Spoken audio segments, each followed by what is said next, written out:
Hello everyone, welcome back to another video. This video is all about Australia visitor visa. Right now January 2025 का mid आने वाला almost. So last year की थोड़ी सी बात कर लेंगे कि दिसंबर में ट्रेंड कैसा रहा था. अभी आगे चल के जो भी एप्लीकेशन अब लगा रहे हैं उनका ट्रेंड कैसा चल रहा है उसके बारे में थोड़ी सी बात करेंगे. और कुछ इंपॉर्टेंट चीज़ें हैं जो मैं आपसे शेयर करूंगा इस वीडियो में. वीडियो को अंत तक जरूर देखें. चैनल पर नए हैं तो मेक श्योर कि आप चैनल को सब्सक्राइब जरूर कर लें. सबसे पहले अगर बात करते हैं हम राइट नाउ, क्योंकि दिसंबर का ट्रेंड कैसा रहा था उसके हिसाब से ही बंदा सोचता है कि दिसंबर में अगर अच्छा था तो जनवरी में भी कंटिन्यू रहेगा, दिसंबर में बुरा था तो शायद जनवरी में भी इतना कोई अच्छा ना हो. जहाँ कई बार उम्मीद होती है कि नया साल है, कोई नया कोटा आ जाएगा, उस हिसाब से जो है वीज़ा का सक्सेस रेट इंक्रीज़ हो जाएगा.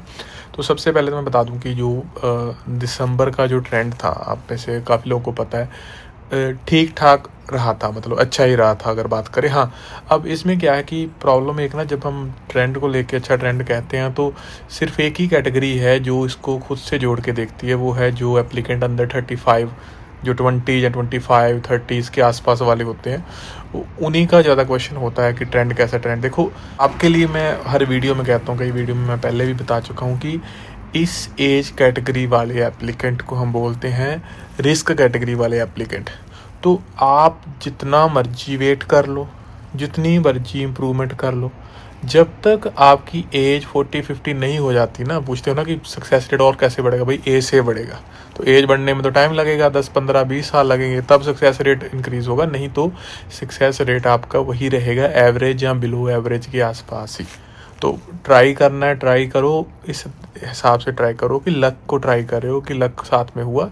तो रैंडम आए हैं, मेरे पास खुद कई एप्लीकेंट हैं जिनके 23 एज है, 24 एज है, 25 के आसपास एज है, उनके वीज़ा भी आए हुए हैं. मैं कई वीडियो में शेयर भी करता हूँ, अगर आप पुरानी वीडियो देखोगे तो उसमें आप डेट ऑफ बर्थ देखा करो.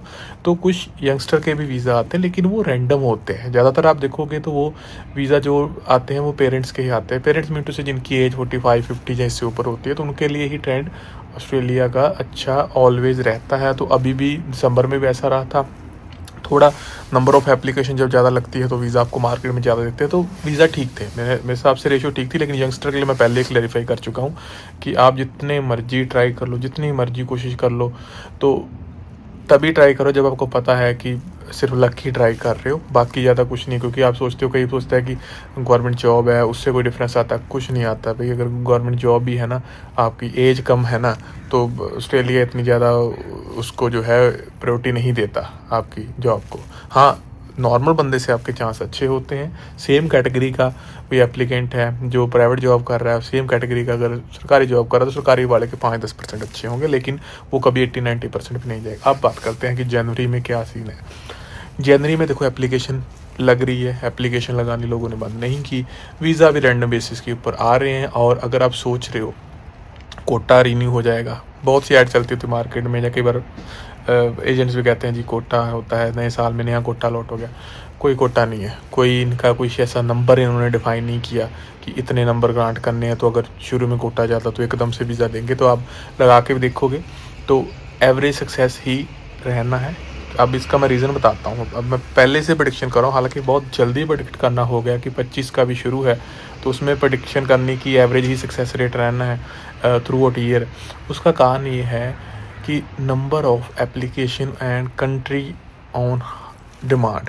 कंट्री जो हाईएस्ट डिमांड में चल रही कौन सी, आप खुद से पूछ के देखो. कनाडा? नहीं, वीज़ा कम आ रहे, आ ही नहीं रहे एक हिसाब से. न्यूजीलैंड है? नहीं, वहाँ भी आगे कुछ ज़्यादा फ्यूचर नहीं है. ठीक है, फिर यूके में सबको पता है. तो क्या बचा? That is Australia. So Australia को ही पता है कि वहाँ लोगों के क्या प्लान है, क्यों इतनी ज़्यादा एप्लीकेशन लग रही है. तो उनके पास पहले से ही अगर मिलियन एप्लीकेशन आ रही है, तो मिलियन से मिलियन वीज़ा थोड़ी ना वो दे देंगे. तो हो सकता है उनमें से वो 2 लाख को वीज़ा दे दे, 3 लाख को वीज़ा दे दे, 4 लाख को वीज़ा दे दे, अगर थ्रू आउट ईयर की हम बात करें. तो ऐसे ही रहना है. उन्होंने ऐसा कुछ नहीं है. वहाँ टूरिज़्म सबको चाहिए होता है, लेकिन टूरिज़्म उनको पता था जो वापस जाएगा उसी को वो टूरिज़्म में काउंट करते हैं.